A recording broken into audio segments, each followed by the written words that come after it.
Okay, welcome to this event. So today we're just going to talk about what's at stake in Ukraine. And we have a great Maxwell School lineup here.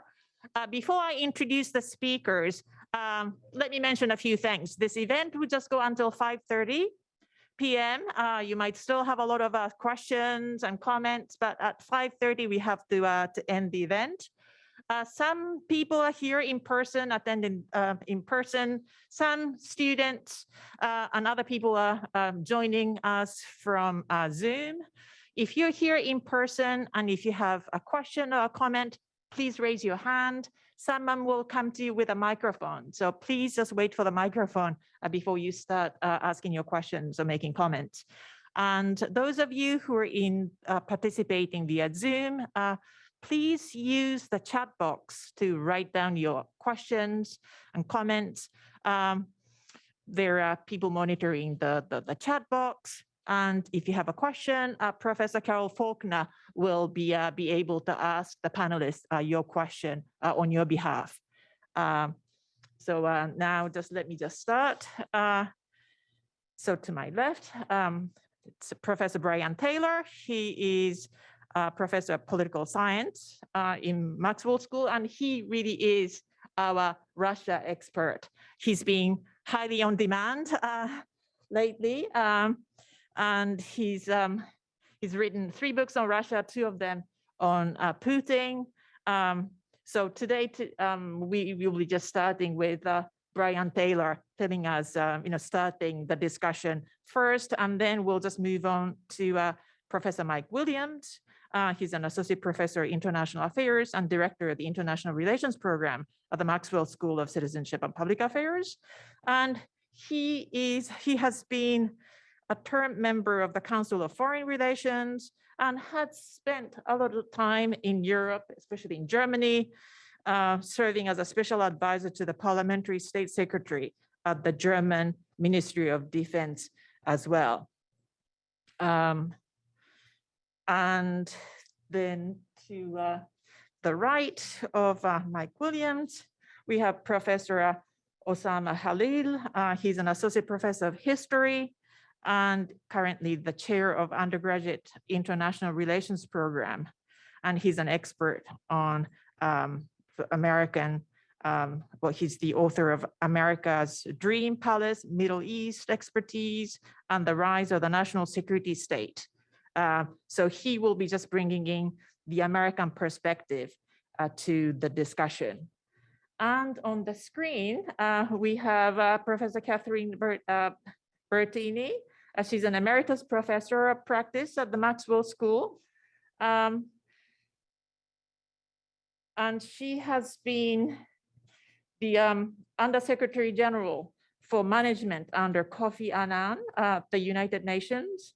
And for 10 years, she led the World Food Program, leading it through major reforms of every aspect of this structure. And she received the World Food Prize for her efforts. And the World Food Program itself has just won the Nobel Prize in 2020. And she's just currently on boards of the Global Food Banking Network, and the Central New York Community Trust. And she's also a distinguished fellow at the Chicago Council of Global Affairs and senior advisor to the Center for Strategic International Studies. And she's joining us today from, where are you, Catherine? I'm Cortland, New York. I'm just down the road. And I have a 5 o'clock. I have a 5 o'clock speech, so I'm delighted to be here, but I need to leave it at 4:50. Yeah. Okay, great. So, so with that, the speakers, each of them will just start with 5 to 6 minutes sort of remark. So we'll just go all the panelists, and after that, I'll just take questions from the audience, and we'll just initiate the conversation. So, Brian, do you want to get started? And we'll just go in this order, right? Okay. Yeah, thanks, Margarita. And thanks, Carol Faulkner, for putting this together and for the Maxwell School for hosting it. And of course, for all of you for being here. So I've been asked to address the significance of these events for Ukraine and Russia. I'll start with Ukraine because that's the simple one. They're fighting for their lives. They're fighting for their freedom, for their sovereignty, and for their independence. It's fairly straightforward. This is an existential threat to the Russian state, or to the Russian state, excuse me, the Ukrainian state and the Ukrainian nation. So at this point, that's the stakes. And I think what we've seen so far in the last 5 days is the extent to which the Ukrainian military, the Ukrainian government, and the Ukrainian people have all responded to that challenge. A colleague of mine who's a professor in Odessa, Ukrainian political scientist, said that some people believed, and I think he was subtweeting someone here, some people believed that the Ukrainian state was weak and a failed state and it would just topple. And it has proved itself to be, so far at least, quite the opposite and quite robust. So I'm going to move now to Russia because the story there is not quite as straightforward. It is not an existential threat to the Russian state, but I think it could be an existential threat to the current regime. And so let me unpack that a bit. This was a mistake by Vladimir Putin, and he's the one who made this decision. And many people in the Russian government believe it to be a mistake, although very few people have said so publicly so far. I was listening to a Russian podcast of two well-known independent Russian journalists from a few days ago. And I should clarify, when I say independent Russian journalists, that means they work for a journalistic agency that the Russian government has branded a foreign agent. But they're in Moscow and talking to people. I assume the people they talk to in government are those people from the more liberal and technocratic wing of the government. But everyone they talked to said this was a mistake and they can't figure out what Putin was thinking. The economic effects are already severe and they will get more severe. I'll remind all of you that in 1999, when Vladimir Putin came to power, one of his fundamental goals, as stated very early on, was to develop and revive the Russian economy, which had been through a very difficult decade. He set the goal of catching up with Portugal and Spain in terms of GDP per capita and said they needed to grow at 8% a year for 15 years. They managed that goal, close at least, for about 7.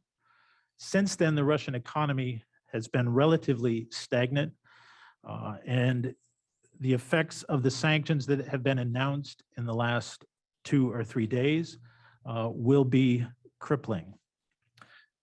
The stock market, they've already announced, will be closed for this entire week. They initially announced it would be closed until 3 this afternoon.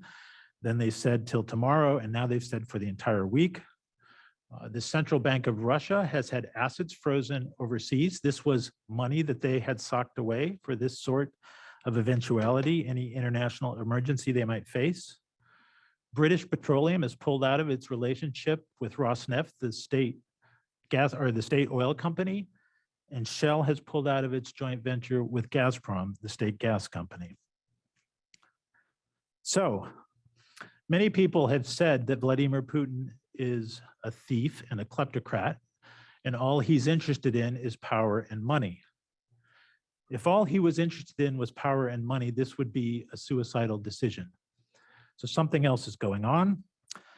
I think what's going on is we need to understand Putin as someone who's emotional. He's resentful about how he feels Russia was mistreated after the end of the Cold War. He believes that Russia deserves status as a great power with the right to determine the domestic and foreign policy of its neighbors, including Ukraine. Authoritarian regimes face 2 threats, one from other insiders, other elites in the system, and one from the population at large. 5 days ago, or I guess I should say a week ago, the risk of threats from either of those groups, either the elites or the masses, was close to 0. The threat from both of those groups has gone up significantly in the last 5 days. And I'll stop there.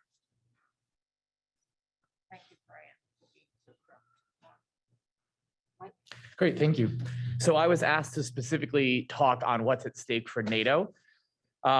Without wanting to be glib, I would say that NATO is having a very good week, actually. For the last 20 years, the alliance has been suffering from divergent threat perceptions and risk assessments between the allies. There's been great debates over the use of the peace dividend in the post-Cold War era and how much countries should spend, right? There's been talk of free riding on the US. In 2019, in a poll conducted of the populace in Germany, more Germans thought that the United States was a threat to world peace than Russia. That is no longer the case. And a lot of what some of the Eastern European countries in NATO have been saying for many, many years, as well as some in the United States, including myself, was that there was a more acute risk than many people realized. And this has sort of been realized, sadly, and has seemingly, I'll say seemingly galvanized sentiment within NATO. I've long said, I don't know if Brian would agree, I've not thought Vladimir Putin was a particularly good strategist for a while, not because I'm a Putin expert, but because the actions he's taken over the last 20 years have actually pushed NATO slowly together on a number of issues. And now, in the span of less than a week, he's managed to seemingly overturn the German consensus on military spending and on sort of a peaceful policy towards Russia.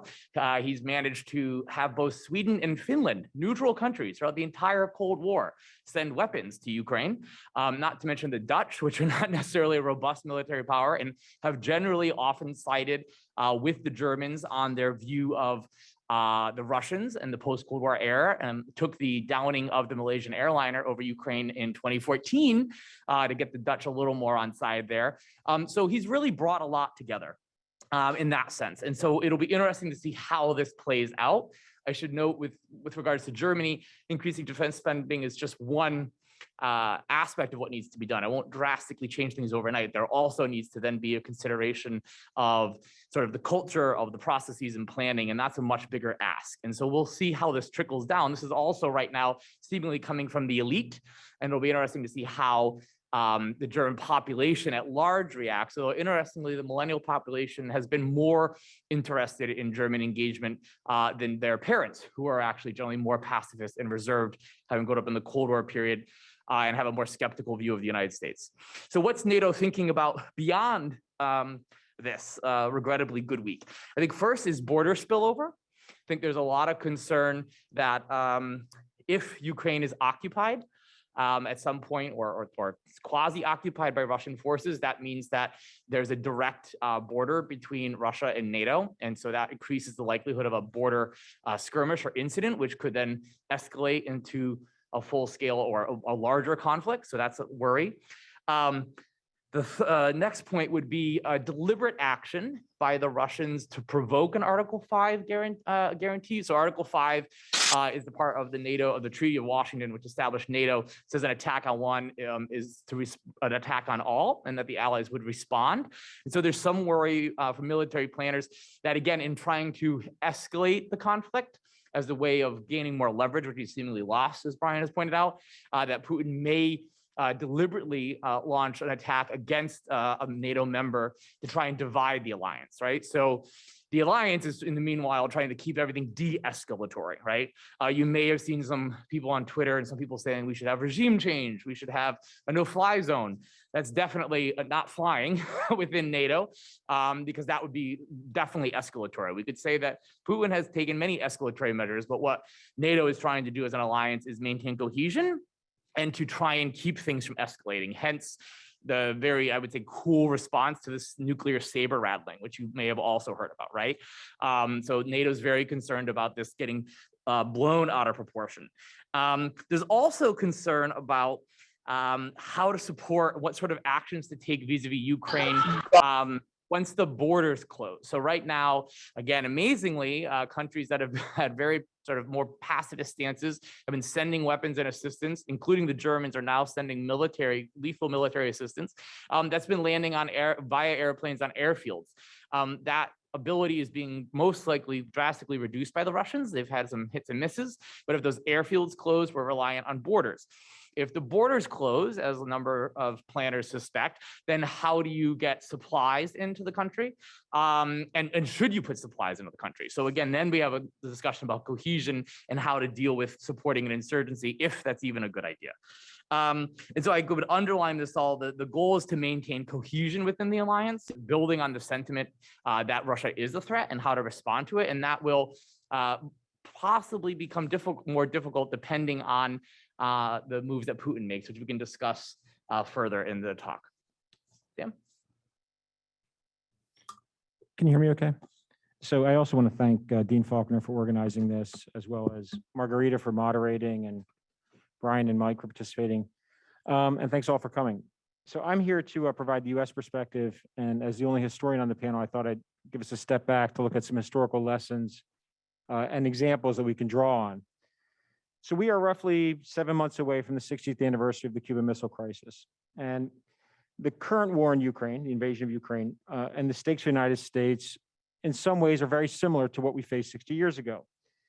And some of the lessons that can be drawn for that are not just for students and scholars, but for policymakers as well. So two key members of the Kennedy administration spent a lot of time focusing on their deliberations and their part in the Cuban Missile Crisis. So one was Bobby Kennedy, the Attorney General and the president's brother. And he wrote a whole volume, 13 days, which I'm sure many of you read at different times. And Robert McNamara, the Secretary of Defense, who was key participant in creating the blockade of Cuba. And they both, decades apart, reflected on their roles and came away with very similar lessons. And so some of the lessons from that crisis and its peaceful resolution, and to be clear, a peaceful resolution, have been lost over the years. So in particular, the need for compromise, reducing tensions and confrontations, as well as the need for diplomacy and understanding. And so in this quote by Bobby Kennedy, where he talks about the need to walk in the shoes or understand from the perspective of the other country to walk in their shoes. So what led to that? So for many Americans, we often think of the Cuban Missile Crisis being initiated by the Soviet Union putting missiles in Cuba. But for Moscow, it was about the US putting missiles in Turkey. For Cuba, it was about the Kennedy administration's attempts to overthrow the government of Fidel Castro. That's why they asked for the missiles to be hosted. We also think, and one of the lessons that people often take away is the US stood up to the Soviet Union blinked and they walked away, but that's not how it was resolved, right? There was a compromise. The Soviet Union pulled its missiles, and the United States pulled its missiles out of Turkey. Now, the other lesson from Robert McNamara is far more stark. And so what Robert McNamara says that in the end, it was luck. That's all it was. And what he was trying to get to was that this idea that rational men, and I've often had students say this to me, well, it couldn't have ended any other way, right? They're all rational actors. And what McNamara tells us is, yes, they were all rational actors, and we were hairbreadths away from a nuclear annihilation, right? And what he says is that the major lesson is the indefinite combination of human fallibility and nuclear weapons will destroy nations. So I reflected on that yesterday when, the news flashes, I'm sure many of you saw, went out. And I think we can look at a couple of different features here, that of the stakes being for the United States being extremely high, and for all of us, very high, right? And I think it also lends us to go back to an idea of diplomacy and the need for diplomacy to end this crisis. So at paramount is crisis avoidance between two nuclear powers. That should be and should consistently be the issue. If you can't avoid the crisis, then the focus should be on resolution. And here, as we saw during the Cuban Missile Crisis, both direct contact between Washington and Moscow, but also the use of back channels. So one of the roles Bobby Kennedy played was going behind the scenes and negotiating with the Soviet ambassador. Now here, China can play a major role. And there have been a bunch of leaks in the press about China's role so far, and that it hasn't been particularly helpful. That doesn't mean you give up. It doesn't mean that you also give up on the United Nations. There are different levers and different ways that we can talk to Putin and should talk to Putin, and different countries that can help. Now, Mike, I think, made a great point about avoiding escalating rhetoric and actions. So while it's essential to maintain the US alliance and to work and maintain the support of key partners, what you want to avoid is both escalating actions and rhetoric. And this is where domestic politics comes in. So domestic politics for the United States are a challenge, right? This is a midterm election year, and our bipartisan situation is not great, all right, for lack of a better term. The current political climate is very divisive. I often think that it would have been a very different outcome if we had Twitter and Facebook during the Cuban Missile Crisis. You can only imagine. So maintaining bipartisan support is important, but it's not essential. In fact, John F. Kennedy did not have that. I think very few people may know that when Kennedy briefed congressional leaders, it was the Democrats who completely went crazy about the idea of a blockade. Senator Fulbright actually argued for an invasion almost immediately, right? And so he had none of the support from his own party and very, very weak support from Republicans, but he held to his plan. And domestic political rhetoric can also inflame passions and limit executive action. So it's important that that actually not happen. And we should avoid escalating rhetoric and actions, and especially kind of painting Biden as weak or as not supportive of Ukraine enough, et cetera. And particularly calls for regime change or no-fly zones as if that can magically be implemented are certainly not helpful. Now, there's a lot of emphasis on sanctions. However, sanctions here, although they will hurt, as we've seen with Iraq for 20 years, Iran for nearly 40 years, sanctions will hurt, but Russia has an advanced economy. It's unlikely to break here. So we have to start thinking about the long term and how this plays out and what kind of incentives can be offered. And that in the end, there may have to be a compromise. Diplomacy may be the only way out of this. I also want to note a couple of things. In terms of the US's stakes, one of the things that would have helped here is if the US's credibility, particularly in international law, was higher. But the reality is for 20 years, the United States has really served to undermine its own credibility and the role of international law in the international community with a slew of invasions, interventions. And this, of course, is one of the things that Putin and China both look at and say, who are you to lecture us? Now, there's a lot of call for, and I understand it. I'm very sympathetic, supporting insurgencies, but supporting insurgencies also have unintended consequences. The war eventually comes home, right? So what do I mean by that? As I'm sure many of you saw, Denmark and other countries are encouraging fighters to go across the border and help Ukraine, that an international brigade is being created. We've seen this before. Large quantities of weapons being sent in, fighting men from all over the world going in to fight, whether it's the Soviet enemy or the evils of Bashar al-Assad in Syria or Muammar Gaddafi in Libya. And instead, what's happened is these have metastasized. In Afghanistan, the Mujahideen helped contribute to the rise of Al-Qaeda, or Al-Qaeda, as George Bush would call them. In Syria, the intervention led and contributed to the rise not just of Al-Qaeda in Syria, known as the Nusra Front, but the Islamic State, and the same thing in Libya. So there are real risks, and I think we also have to be aware that there are militias on the ground, and there is a far-right movement rising in Eastern Europe that are neo-Nazis or neo-Nazi light. And so there is an increasing attempt that there could be to support more radical groups in the Ukraine, as well as in Eastern Europe, especially as you start flushing in more money and more funds with a very limited ability of where they end up, as we saw in Syria. So I'll end it there, and hopefully this will be resolved far more peacefully than I just laid out. Thank you very much. Catherine? Thank you. So I've been asked to talk about the United Nations, so I want to break that into two, but of course the most immediate that people look at right now is, can the United Nations do anything to help bring peace? And although there are several options, they're not very good options. And will the UN end up doing any of them? I hope so, but I doubt it.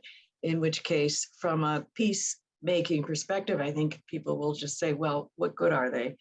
The second piece that I'll come to in a moment is humanitarian, where I think the world will say, so glad we have those people from the United Nations that are helping out.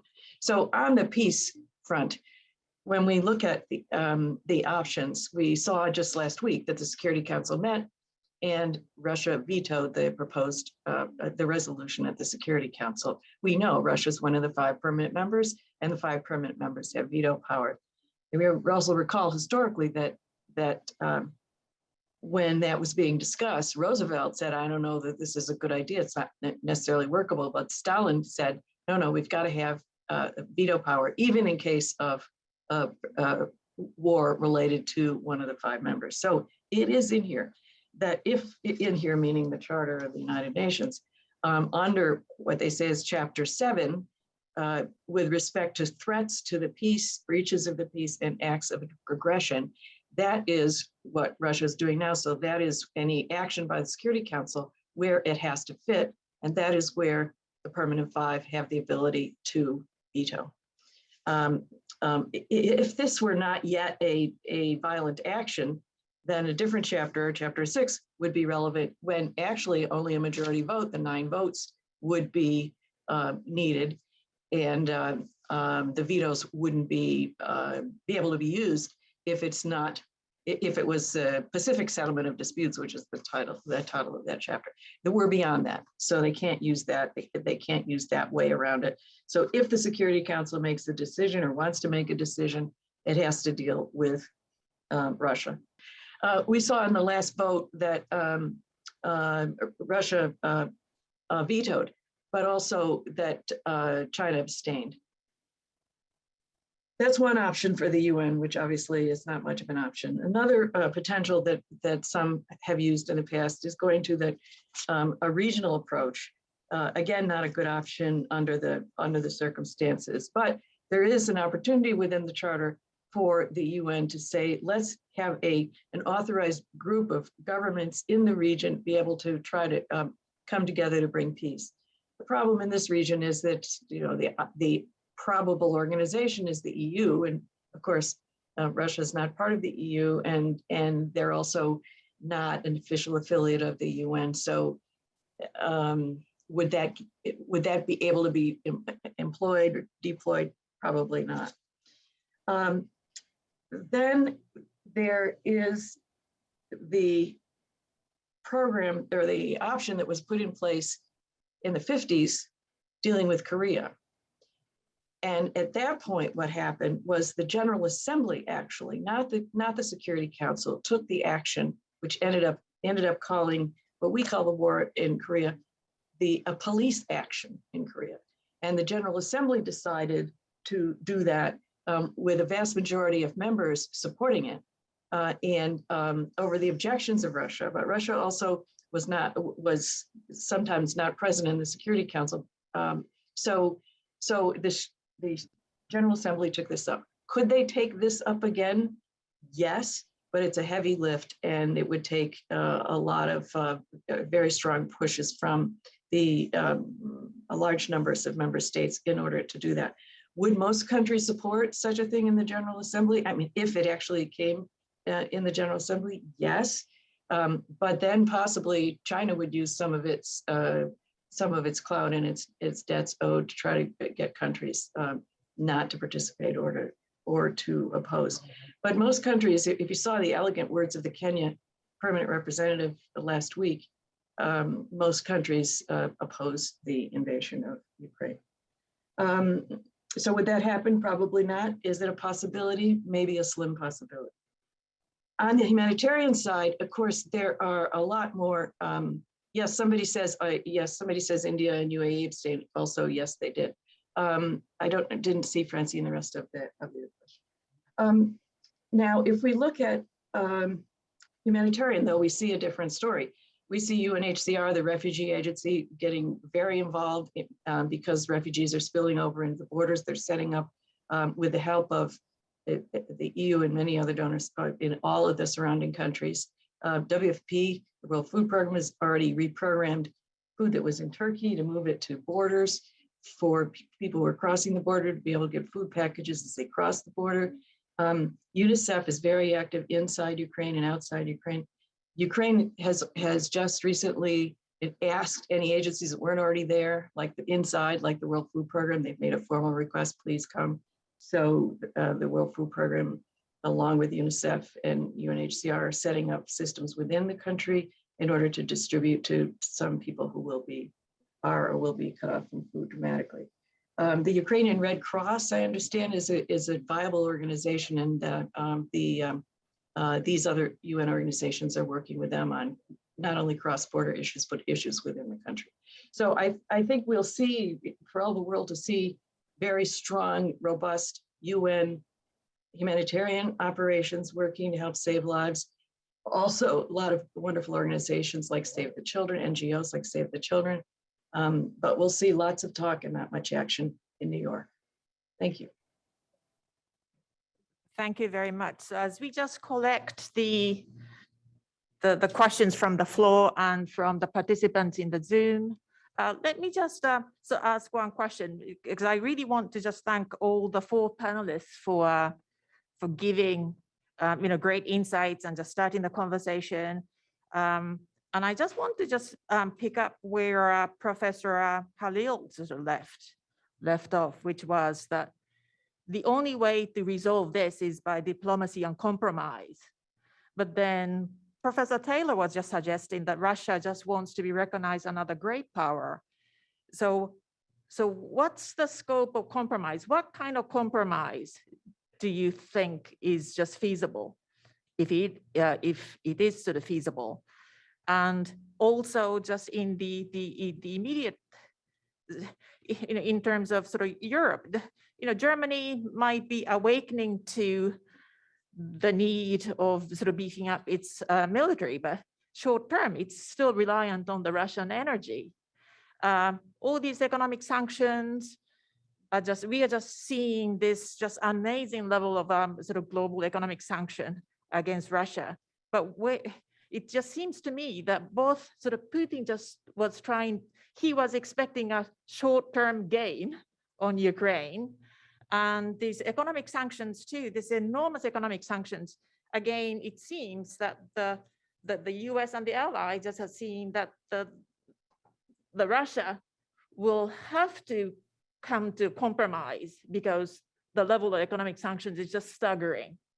But will it just play out that way? Is the compromise coming soon? Because if it's not, this is just going to be a catastrophic situation, both for Europe and many countries that rely on the agricultural imports from Russia and Ukraine. So what is compromise possible?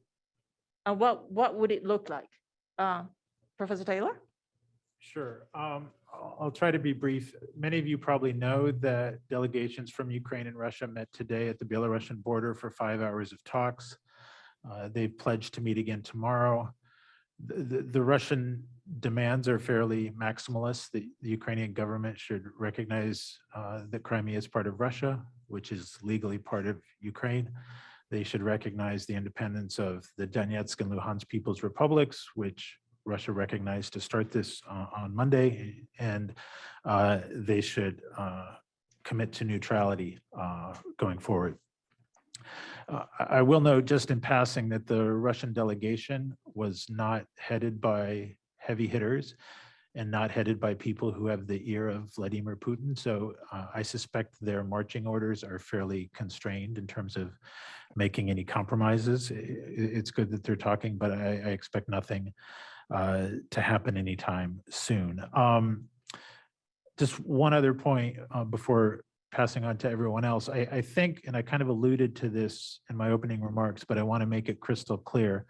I think the early objective of the Russian military operation was what we sometimes call regime change, right? So to overthrow the existing Ukrainian government and put in place a puppet government.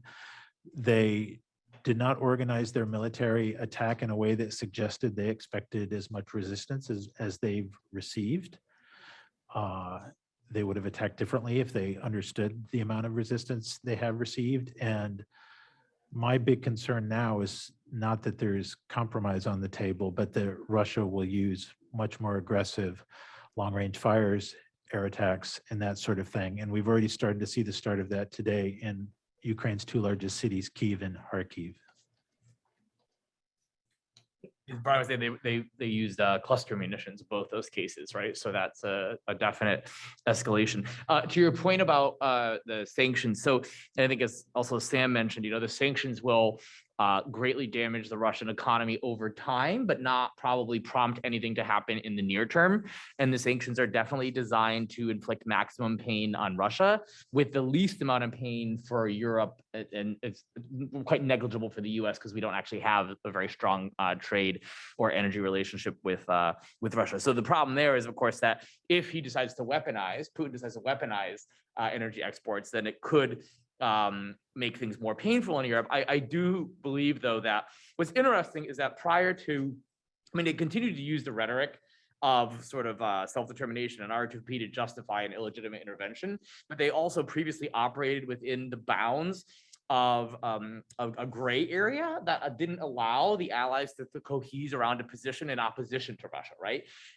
Sort of conforming to norms of international society, if one will, and they've crossed those norms. So I do think even if, and it helps that we're headed into the spring, Putin decided to weaponize the energy, which Brian could comment on better than I could, because he's also still reliant on those exports for what little money he can get into the country at the moment. I'm not even sure how he can pay for the energy if they're cutting off SWIFT. So that's another thing, consideration there, actually.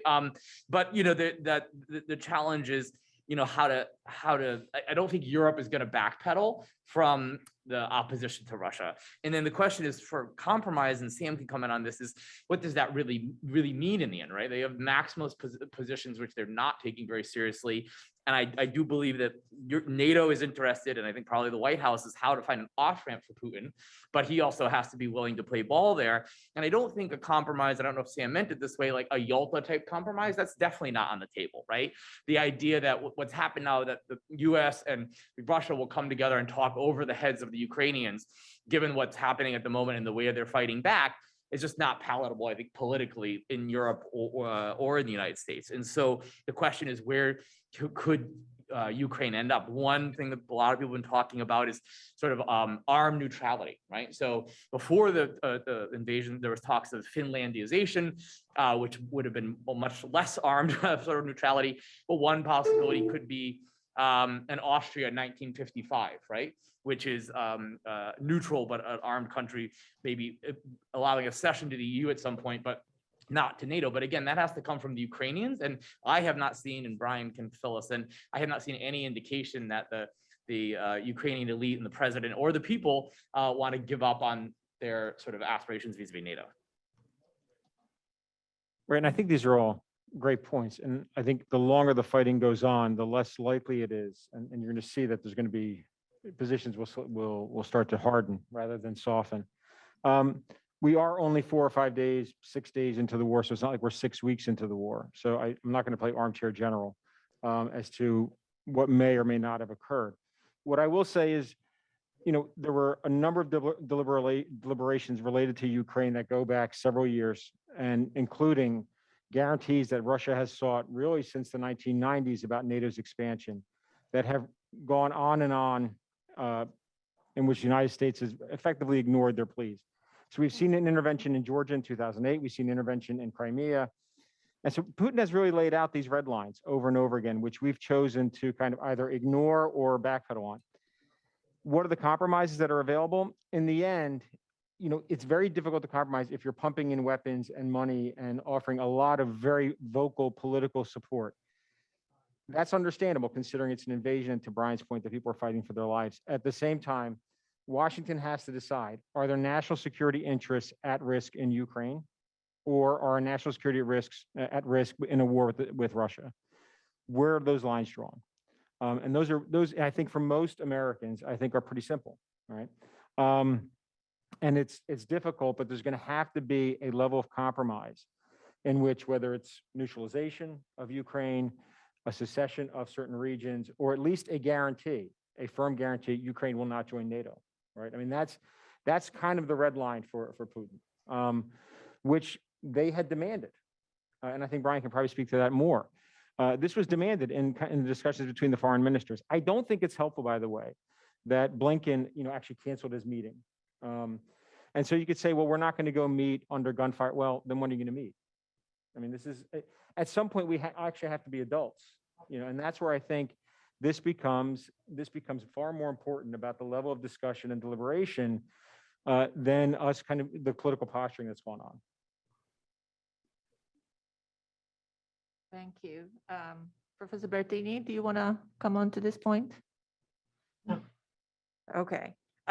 So are there questions? Yes, we see just lots of hands. So just raise your hand and just wait for the microphone, please. Do you want me to go?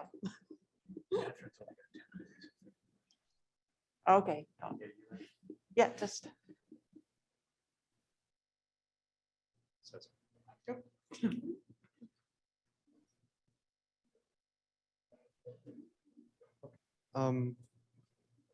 Hello? Okay. Well, I believe I have at least one question for each of you. And to begin with, Professor Taylor, I would like to ask that considering the mass protests that have broken out in Russia over the, or at least the anti-war sentiment that has exploded across Russia and now today Belarus, if I've seen correctly, is there any chance that bottom up action from grassroots protesting would that be able to induce any form of significant policy change or perhaps reform within the regime itself? Or will the police state simply hang on? Okay. So, yeah, could you, do you want to just ask other questions just sort of quickly? Because I would just want to give everyone a chance to ask their questions. So you said that you had other questions too. So do you want to just, yes, or do you want to just come back to your other questions later? I'll just come back to it. Okay, okay. So could you hand back the microphone? Thank you. Do you want to collect a few in case I need for Ken, or do you want me to go? Yeah, just, do you want to? Okay, sure. Very briefly. So I alluded to this issue at the end of my earlier comments about how authoritarian regimes theoretically face two kinds of threats, either from members of the inner circle or from the population at large. Now, the Russian state has greatly repressed internal opposition over the last 12 months. The Navalny movement has been completely disbanded. Navalny's in prison. All of his associates had to flee overseas. Many leading civil society and human rights organizations have been either closed down or declared undesirable organizations or foreign agents. So the protests we're seeing at the moment in various cities around Russia are all spontaneous and relatively unorganized in the sense that there's no central organizer for any of these. I think at the moment, they are in no way large enough to have any specific effect on Putin or the government, but they are in some sense a signal to members of the elite who also have their doubts that there's a segment of the population, we don't know how large, that also is quite upset by the recent turn of events. I mean, just on social media, you see many expressions of shame and sort of cri de coeur of this is not our war kind of thing. So that's not the kind of thing that's going to turn the tide anytime soon, but it, you know, the fact that it's there at all actually is in some sense a remarkable demonstration of bravery for those people in the tens of thousands who have come out into the streets in places like Moscow and St. Petersburg and other cities around Russia. Other questions? I have the microphone. Okay. I'm really surprised not to hear any discussion about the situation in Donbass. And I'd like to hear some of your interpretations or ideas about that. It seems to be so central to this entire crisis. Specific about what you mean by the situation in Donbass? The conflict and the groups and how they're characterized. Seems like the Western press will call them alternately breakaways or Ukrainians, and according to the rhetorical needs of the moment. So it's a difficult thing to understand for a lay person, I think. So I wonder if some of you might fill that in a bit for us. The area known as the Donbass is in southeast Ukraine. It compromises, for the purpose of this discussion, two regions in Ukraine, Donetsk and Luhansk. So after the annexation of Crimea in 2014, the Russian government also sponsored a separatist movement in Donetsk and Luhansk in the Donbass that has been going for the last 8 years. 14,000 people have been killed in that conflict. And then, as you know, earlier, well, a week ago, the Russian government announced that it was recognizing the independence of these two regions. Now, the reason I didn't mention them before is because it seems clear that that was perhaps a bit of a feint, because although the Russian government is telling its population that the reason it's launched this quote unquote special military operation is to protect those two regions. What in fact they have done is launched an assault from 3 different directions on Ukraine in its entirety. And its biggest force is trying to take and seize the capital of Kyiv and overthrow the government. So in that sense, the Donetsk thing has become a much smaller story in a much bigger war. And I think this is one of the things that the alliances, NATO is worried about, is that this was used as a pretext, right, to annex Crimea, right, which is largely ethnically Russian, and through a jury-rigged sort of system. Then after the fact of legitimizing it, compared to, and then Eastern Ukraine compared to Western Ukraine, right, which is also the thing about Europe, which people often don't appreciate, is that European ethnicities in Europe, especially in Central Europe, are very, very mixed, right, historically. This goes back to the period of kings and emperors, where essentially, groups of populations just they the king changed, the emperor changed, but the populations were all over. Hitler used the exact same pretext for protecting Germans under the Sudetendeutsch in Czechoslovakia, right, to annex the Sudetenland in the run up to the Second World War, right? So there's a history of this being done before. And so what the alliance is worried about in terms of their obligations, which again, they want to not escalate, but they also are worried about protecting their easternmost flank, and then other possible targets like the Baltics, right? So Estonia has a very large ethnic Russian population. The Russian government has been issuing for many years now Russian passports to these Estonians. The situation was not helped, for example, by Estonia in the 90s and the noughties, whereby these Russian Estonians were citizens of Estonia, but they weren't given the same rights as other Estonians. And that's something that the US and Western allies pushed to have changed, which has changed, because it created, again, a pretext for Russian intervention, right? So that's a little background to some of the historical sort of roles that these groupings play across Europe. And that's why you do see, for example, in Western Ukraine, which coincidentally is actually where my family, part of my family comes from, is Catholic, right? So it's Catholic, it's Western oriented. And when my great-grandmother moved here, she was technically Austrian because it was the Austro-Hungarian Empire, but she was not. She was actually Ukrainian, right? So this gives you an idea for the depth, right, of history that permeates the conflict.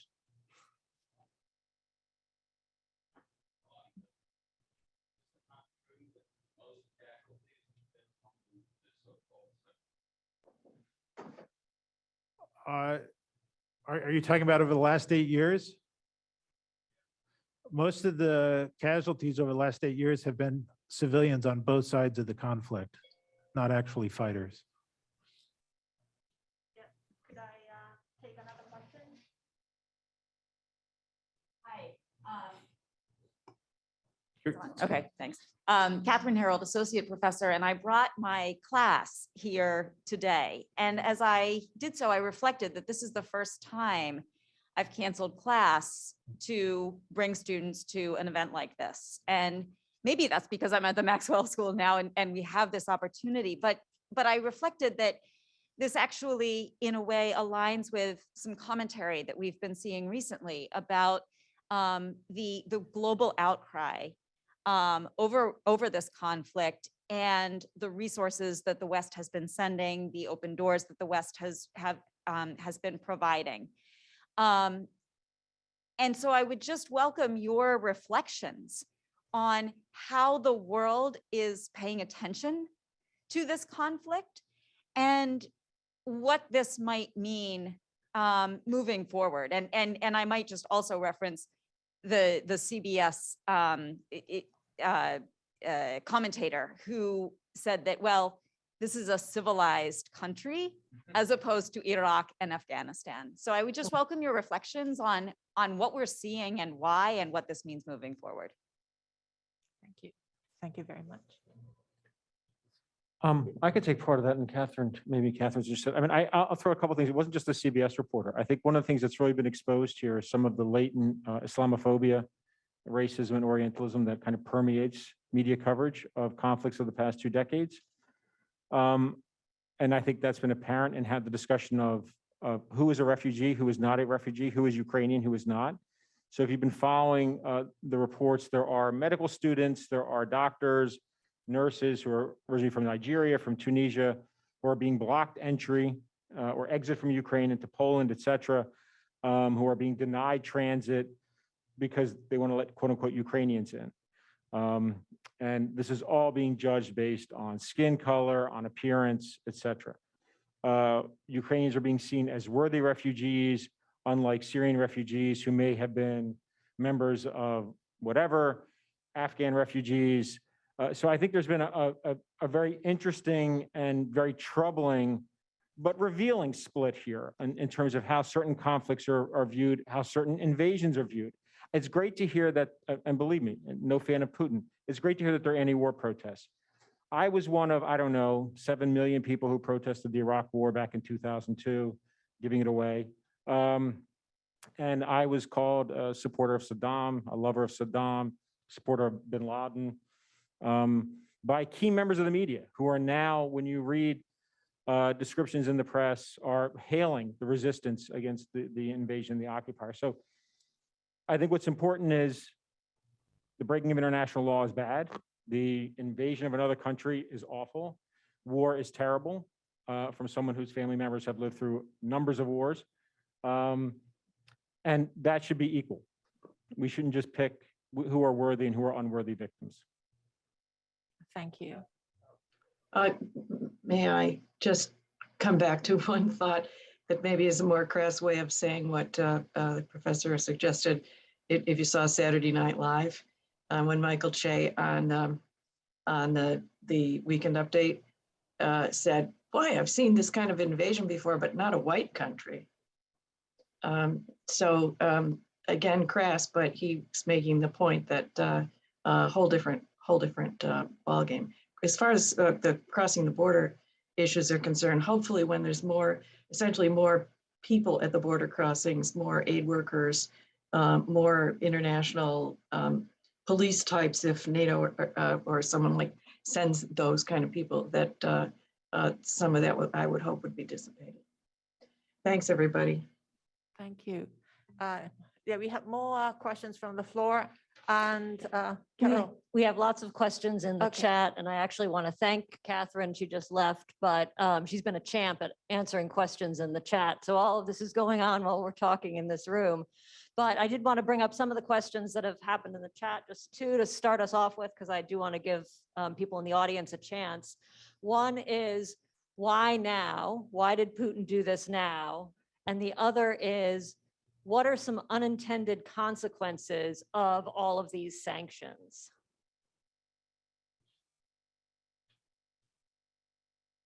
Sure, I'll start with the first one, why now? It's an excellent question. Many people have been asking this. I think why now is brought about by a couple of things. I think most importantly, Vladimir Putin has noticed over the last 8 years that all of his efforts to, in various ways, compel Ukraine to return to the Russian sphere of influence have failed, and in fact, have driven Ukraine further away from Russia and desiring more association with the EU and with NATO. Then starting about a year ago, the Ukrainian government took a series of steps to try and limit what they saw as inappropriate Russian influence in their internal politics. Now, I'll remind you that President Zelensky, when he was elected as the peace president who was hoping to settle the war in the Donbass, and he, over 2 years, became disillusioned with the prospects for that and started to do things like close pro-Russian television stations, put under house arrest a Ukrainian oligarch who's quite close to Putin and who is sort of Putin's guy inside Ukrainian politics, those sorts of decisions. And I think Putin understood that Russia's position there was not getting stronger, but getting weaker. Now, what he didn't understand and refused to understand and still refuses to understand is that his actions are what is causing the Ukrainian effort to align closer with the West. It was the annexation of Crimea and the sponsoring of the war in the Donbass that eliminated 5 million voters inside Ukraine who were generally sympathetic to Russia from the Ukrainian voting rolls because they were in territory that was no longer controlled by Ukraine. And The other 40 million, roughly 35 million Ukrainians who were not into the control of Russians, either directly or indirectly, were mad at what had been done to their country by Russia. And so therefore they became more sympathetic to the EU and NATO. There's an expression in Russian that basically goes, stop stepping on the same rake. So the image is, right, you step on a rake and it whacks you in the face. Putin has been stepping on the same rake repeatedly. And so he decided this week to break the rake in half and basically pursue a different solution. One other point I would like to make, this is with respect to NATO. It's been a large part of the conversation. It's been a large part of Russian demands. It was a mistake in 2008 for the United States or for NATO to say that Ukraine would one day become a member of NATO. And it said that about Georgia as well. That was a mistake because it was a promise that really wasn't going to be made. But Ukrainian membership in NATO has not seriously been on the table since then. Okay, we have to understand that. And in fact, NATO has not moved closer to Russian borders since 2004 when the 3 Baltic states were brought in. The other states that have been admitted since 2004 are in the Balkans and are tiny countries that pose no threat to Russia. So it's hard to make a credible argument that the crisis is happening in 2022 because something NATO has done in recent years. Yeah, so do you want to say anything or? Okay, so we'll take more questions.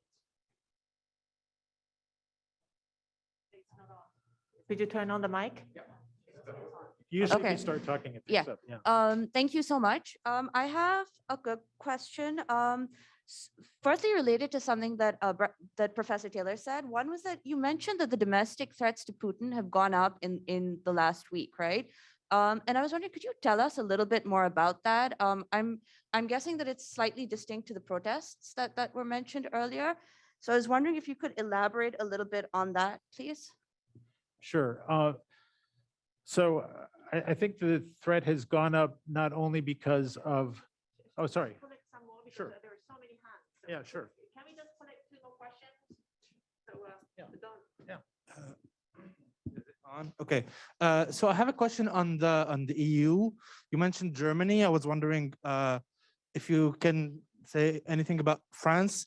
Macron was active since I think the eve of the invasion. He tried to mediate, and now again he just tweeted about a meeting that happened. Sorry, not a meeting.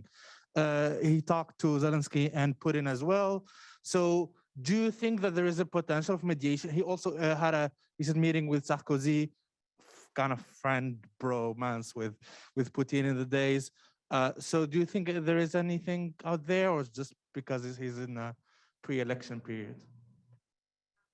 One more question and then we'll just go back to the panel. Hello, good afternoon. I'm here with Professor Harold and I'm part of her class. Thank you so much for this great discussion. I have one question for the panel. What does Russia's nuclear alert mean? I don't fully understand how consequential it is. And I was trying to read up a little bit on it, and I found information that divides it into 2 parts, strategic and non-strategic, basically ones that can reach the United States and can't. And how is that distinction important, and what are the consequences of that? Thank you. Thank you. Shall we start with Mike? Do you want to go first? Sure. So great questions. I have some thoughts on some of the other ones, but I'll hold those till maybe later if we have time. So with regard to the European Union, and so Brian made this great point, right? That one of, and we don't really know what the rhetoric from Russia has always been about NATO expansion, and this being, and there's been a big debate among scholars about was there a promise, wasn't there a promise, right? And I think it's very hard for anyone reasonable to, and even I think for Putin to, I think it's rhetorical, say it's a threat, but to actually not feel threatened.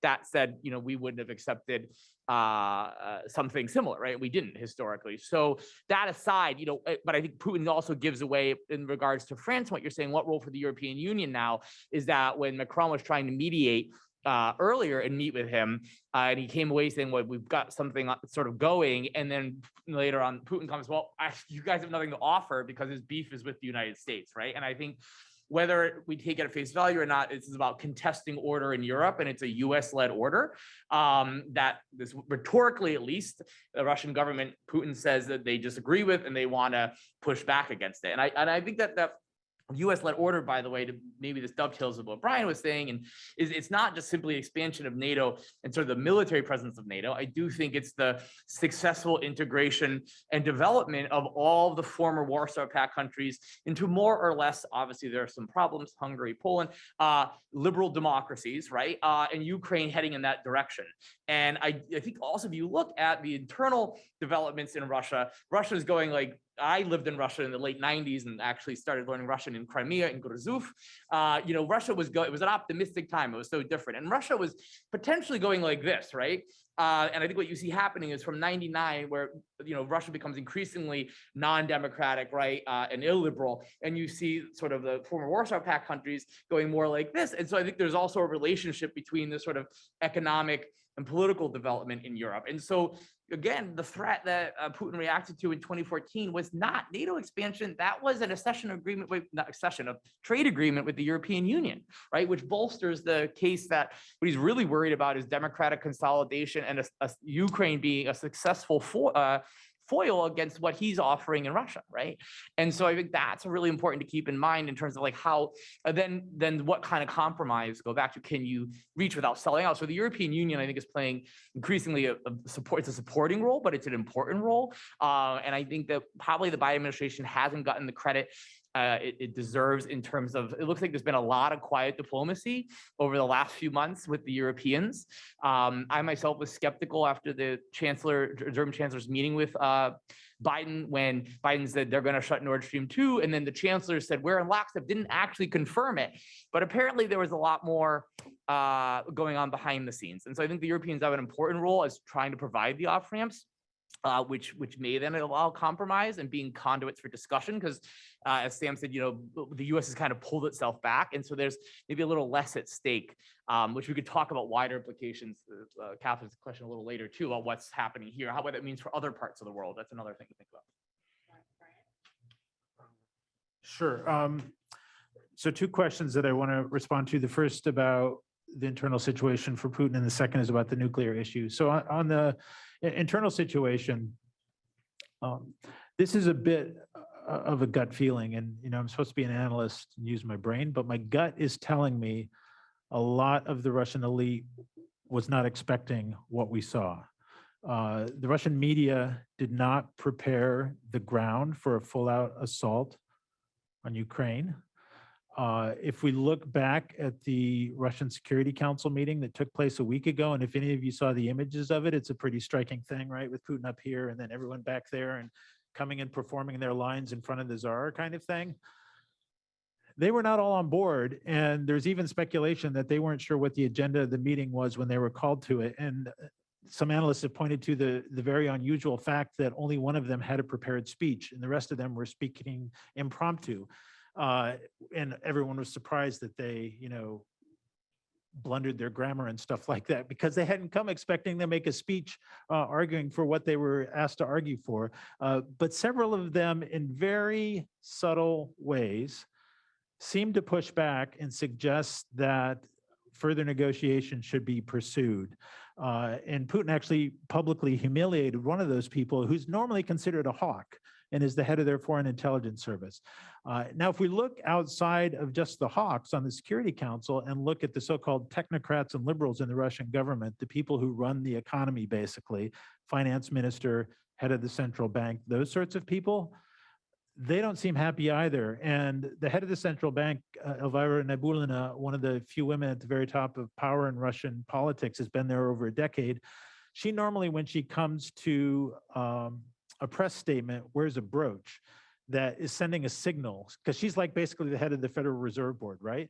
And so what they say affects interest rates very immediately. And she wears a brooch. Today, she did not wear a brooch. She wore all black. People in Russia who've been opposing the war have been turning their social media screens black. Was she sending a signal? I don't know.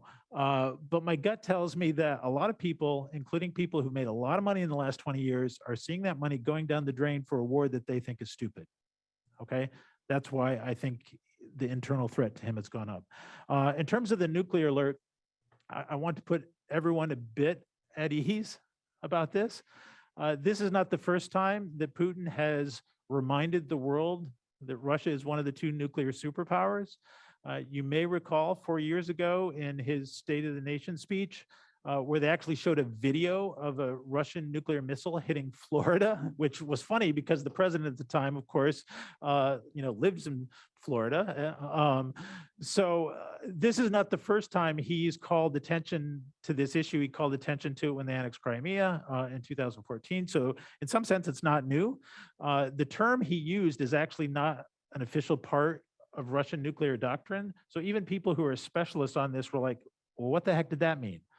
But we have seen, and when I say we, U.S. intelligence community has not seen submarines go out on patrol, heightened alert among the Air Force, anything like that, the Air Force that controls the strategic nuclear weapons, I mean, anything that would suggest a heightened level of nuclear alert. And the best explanation I've seen, it's from a guy named Pavel Podvig, who literally wrote the book on Russian strategic nuclear forces, and he's a Russian physicist, said he thinks this is a fairly minor behind the scenes thing in terms of command and control response.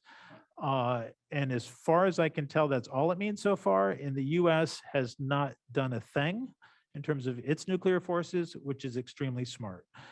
So I don't think we're on the verge of nuclear war, people. I take the analogies to the Cuban Missile Crisis, but at least at the moment, I think that maybe more was made out of it than it was, which he probably hoped that more would be made out of it than it was, but there's no imminent nuclear war, which doesn't mean we shouldn't worry about it. We should worry about it, but nothing has really changed in the last 2 days because of what he said. But just to add something, just for a point of information for yourself. So there's strategic nuclear forces, and then there's tactical nuclear forces, right? So strategic nuclear forces are ground-based systems, ICBMs, intercontinental ballistic missiles. That would be the type of thing that shoots out of a silo right from the middle of Russia and lands somewhere in the United States, right? And you also have air-based deterrent systems. We have B-52 bombers, right? And then you have stealth bombers on our end, for example, and you have sea-based systems, submarines, SSBNs, right? So that's the triad of nuclear defense for the major superpowers. But then there's also tactical nuclear weapons, which there's a lot of debate and discussion about this in the Cold War. And these are nuclear weapons that would be used in close contact, but in a tactical situation, right? So for example, could be deployed in Ukraine. Whether he would do that, we have no idea, and I'm not prepared to comment on that, but just as a point of information. And I think there's been some discussion and concern among planners if that could be seen as a possibility. And that goes back to the unintended consequences Carol asked about of sanctions, that the sanctions, if they back Russia too much into a corner, may prompt them to lash out in another way. I don't think it would be helpful, but as Brian has pointed out, none of what Putin has done has actually been pretty helpful to his ultimate objective. So there's just some information on the differences of those weapons. Questions from the chat that I'm going to bring up. So one is, would it behoove President Zelensky to leave Kiev to ensure continuity of government and the regime's survival? If he does not leave, could others in Ukraine's line of succession be evacuated? And then we have a couple questions about basically the United States international standing and whether the weakening of that is affecting the crisis and where the US stands in terms of its allies right now. And then we also have a question about what should ordinary people like us in this room do to prepare for an escalation of the conflict? What kinds of lashing out might we see in the United States, such as cyber attacks, internet outages, power outages? So anything you could do to answer those questions would be great. Thank you. Okay. So in terms of, so I think one of the things that you just asked about and Catherine sort of intimated is what's at stake here. And I think what's interesting is what lessons, if any, China is drawing from this, right? I think you and I disagree a little bit. I do think that perhaps Putin thought in his wider calculations that the US was divided, which we are politically, right? This is not playing out if you watch, what's that idiot on Fox News, Tucker Carlson, you know, I mean, with his open, sorry, but I'll be blunt, his open sympathy for what's happening. Like that, this is not like the Cold War where there was a foreign policy stopped at the waterfront, right? Where there was a cohesion in U.S. foreign policy. There was a consensus that prevailed up through sort of the mid 90s and started to fall apart. So I think that was part of it. And also, as I mentioned, the Russians have sort of, they were trying to challenge the order in Europe within the bounds, although there was a false strategic narrative. They nonetheless created a narrative, right, and acted they practiced war. They literally changed the way they waged war in 2008 and in 2014 to conform with norms that left the gray space, right? And I wonder what the lessons China's drawing, because China's approach, and I would point out the work of Evelyn Go at ANU in terms of how China's been actually integrating into US hegemonic order, but then also challenging it, right? And so some people have said that, well, if we don't stand up for this, then the Chinese are going to go after Taiwan, you know, immediately, right? And I think that's definitely overdrawn. The Chinese military wouldn't be in a position to do that for another decade.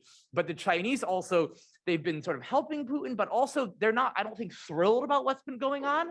And I think it's probably validating their approach to this. If you look at Evelyn Go's work of sort of co-opting aspects of the system, I think the Chinese are particularly interested in order and stability and accruing power through co-option of the order rather than directly challenging like Putin's done. So I think that's one of the larger implications for order and US perception more broadly. But I think Putin really, again, miscalculated, as Brian has pointed out, allied consensus and resolve and what his violations of the norms, right, around war and stability in Europe would bring about in terms of a cohesion and a backlash from the alliance.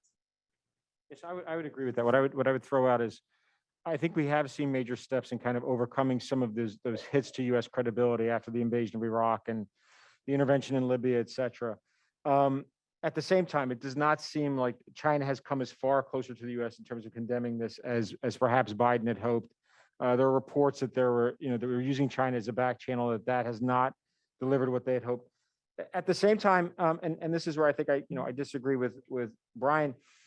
Yes, it was a mistake to make promises to Ukraine or to kind of flirt with Ukraine, but the U.S. never came out and gave a firm stance, even when Russia asked for it, that Ukraine will never enter NATO. So there were things that the U.S. could have done, especially with the Minsk II agreement in the Donbass region, that basically some of this has to do with the transition from Obama to Trump and then Trump to Biden, where this problem has been allowed to fester for a number of years, and here we are. So I think there's a chance here for the U.S. to really kind of rebuild its credibility, but that also means that it's not just about Ukraine. It means a much broader attempt at rebuilding U.S. credibility around the world. For example, as we're talking about Ukraine right now, the U.S. is actively involved in a war in Yemen that's been going on for some years, right? That includes actively supporting, a Saudi campaign that's been labeled genocide, right? Bombing one of the poorest countries in the world, and we are actively supporting it. So it's very difficult for us to sit here and condemn the Russian invasion of Ukraine and at the same time actually logistically assist and provide weapons to the bombing of one of the poorest countries on earth. So there's a lot more that the U.S. needs to do to rebuild its credibility. Sure. Let me hit the question about Zelensky, so the president of Ukraine. Yeah, I mean, he's famously said he's staying in the capital, at least for now. Some of you probably saw his quote that went viral. I don't need a ride, I need ammunition, when there was an offer to extract him from the capital.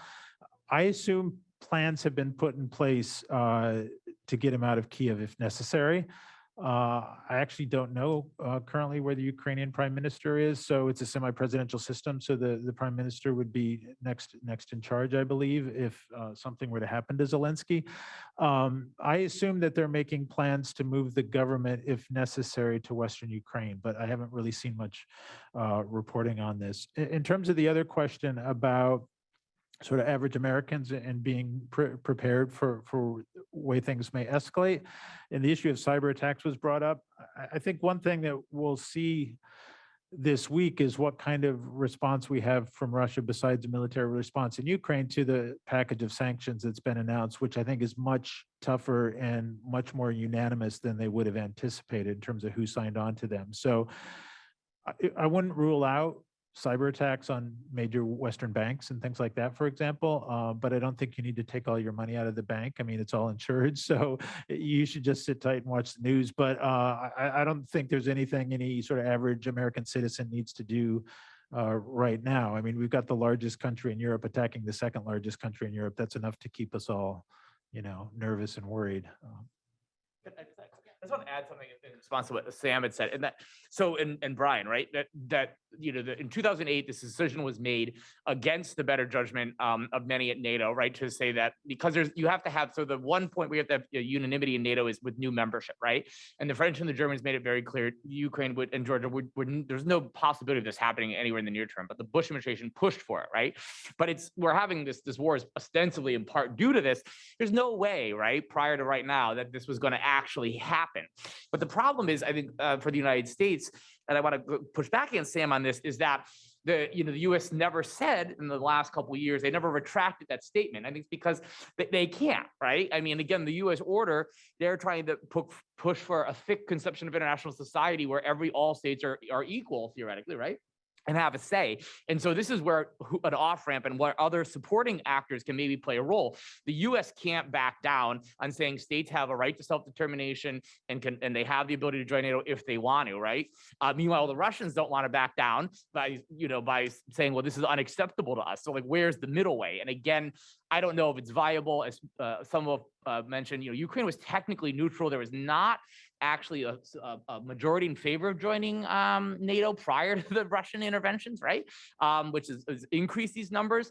But again, it would have to come from within Ukraine, right? So again, if there could be some position where the Ukrainians said, you know what, we don't want to be in NATO, that would allow the US to save face and the Russians to save face and maybe allow a walk down. But again, that doesn't seem to be at all rhetorically in the offering. And I don't know if it would appease the Kremlin anyways, given that is, to what likelihood do they really want to accept that sort of space as being out of their favor? Okay, yeah, could you, can we, Real quick, so not to push back too much, right? But if we think about how NATO's expanded, right? So Brian made the point that it hasn't gone anywhere close to former Soviet borders since the Baltic republics were let in.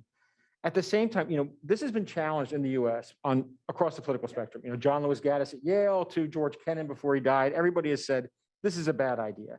You're adding Montenegro, you're adding Poland. These are not countries that have the same military readiness, the same level of support for NATO that the UK does or France or Germany. So these are being done for political reasons, not for military reasons. So I think we also have to be honest about, okay, why are we expanding in this way? What does NATO represent that the EU does not represent, right? So is this just the military arm of the EU, but 80% of it is funded by the US? So what does NATO represent?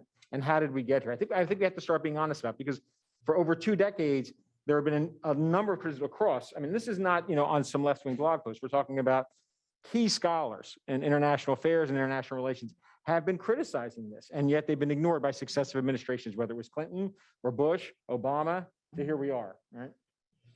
I'm going to add one sentence. There are also key scholars who have written on this issue who have argued that if we think about this counterfactually, like what would have happened in Central and Eastern Europe without the expansion of NATO, some have argued things potentially would have been worse there in terms of domestic politics and international conflict. Now, I opposed the expansion of NATO in the 1990s. I thought it should have been handled differently and more slowly.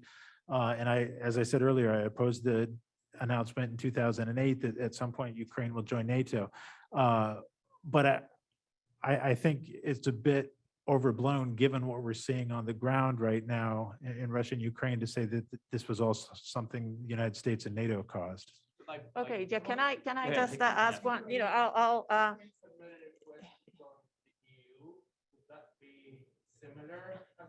yeah, could we just sort of wrap this up? So this event, the title is, what's at stake in Ukraine, right? And so there are sort of different actors here, the United States, Russia, EU, and also, just people just notice that people just saying, okay, Europeans didn't make such a big fuss in other conflicts, so Americans didn't either. So some people feel like, okay, when a blue-eyed white people are attacked, we all just make a big fuss. But that's not only that, right? Because many people have been observing that liberal democracies have been under threat, both domestically and externally. The rise of populist sort of parties, both left and right within sort of Europe. People have been worried about Poland, Hungary, and people have been just talking about sort of external meddling in our sort of elections.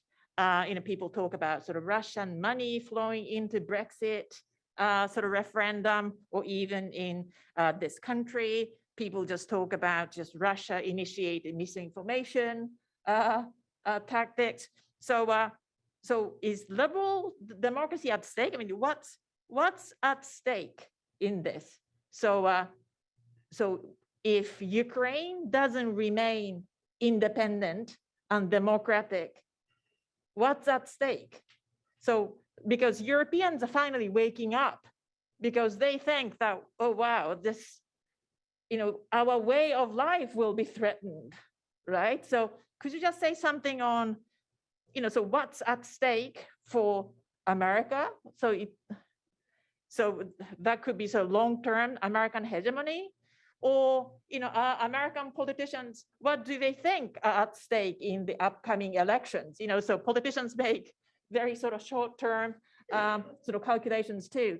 So you could just choose what you want to say, but so that when people just go home today, so what's the take-home message? What's at stake in Ukraine for sort of key actors? Starting from America, maybe Osamah could start with America, and then. Well, sure. I mean, I want to separate, when we talk about what's at stake for Americans, is different than the political fortunes of the Democrats or, Joe Biden or the Democrats in the midterms. And I think, the reality is we hear all these references to the international order, and, the U.S. international order is constantly under threat. I don't think that'll be the end of U.S. hegemony. The U.S. is, has already been seeing itself in a kind of in a declining hegemonic role. Although, to Michael's point, and I think it's a valid one, what you've seen is this rallying effect that has kind of reinvigorated both the U.S., the NATO alliance. It's reinvigorated the EU in a post-Brexit, post-Iraq world, post-COVID, et cetera. So I think it's far more important than what's at stake for Ukrainians on the ground. What does their future look like than what's at stake for Americans, right? So if our gas prices go up by 20 cents a gallon, that's far different than having your cities bombed and occupied, right? So I think that's a far more important message. And I think most Americans are not really thinking about when they go to bed at night, kind of what does this mean for the U.S. international order? I mean, that's just, they don't even worry about that, right? But at the same time, the U.S. itself has done enough to damage the U.S., its own order. The invasion of Iraq and successive actions for the past 20 plus years that we're still dealing with, right? That including, I mean, you notice how we've stopped talking about the loss of U.S. credibility after the withdrawal from Afghanistan, to how Biden has reclaimed U.S. credibility. Now, whether that translates into anything in November, I have no idea, because either way, he's going to be challenged by the Republicans as to whether he was strong enough. Because to Michael's point, yes, there was a bipartisan consensus in the Cold War, and it was always, you could not be tough enough on the Soviet Union, right? I made the point about Kennedy, right? Kennedy was challenged by his own party. Why aren't you invading, right? A blockade just makes us look weak. So, from an American perspective, I think what Americans can do and should do is find a way to support Ukrainians, to support refugees everywhere around the world. But they are the ones who are actually going to have to fight this out and push for their future. Americans can help with diplomacy, and Americans can help as they are with sanctions, et cetera. But I don't think we should rely too much in thinking that sanctions are going to solve this.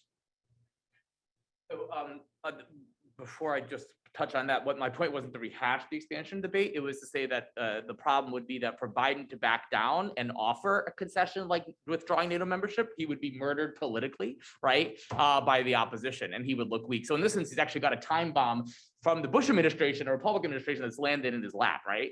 So that was my point, not the rehash, because there's a big debate, which I'm well aware of, because my area that I work on, but it's the political consequences of today of this, right? He can't pull back. What I think is at stake here is essentially that I think there's an awakening, and I think Putin has done so much to reinvigorate the idea of the U.S. as a world leader. I think there's an awakening around the world, but particularly in Europe, of the dangers of a liberal autocratic government that is, and Russia is in this sense, I'd say, a bit player. I think it may also awaken sentiment and then reinvigorate, ironically, for Putin at least, and China, American hegemony and the need to be aware of what's happening in the Asia Pacific region and how that relates, right? Both to what China's doing in Europe, but also more broadly, right? And I mean, there's a bigger debate to be had here. What lessons should the Europeans draw from their dependence and integration on China as a market and us as well, right? So I think that's part of the bigger what's at stake in this situation for Europe and the US and the so-called liberal world order. Yeah, so I guess I would say the biggest stakes are for people in Ukraine whose houses are under attack, who are forced to flee, who are volunteering to join the army or making Molotov cocktails. Those are the people who are most going to suffer from this war continuing. So I guess I would put the emphasis on the significance for those people. Now, I guess I do want to say one final thing about the war. I think even if Kyiv falls, the Ukrainian government falls, Russia tries to install a pro-Russian government, that the war is not over.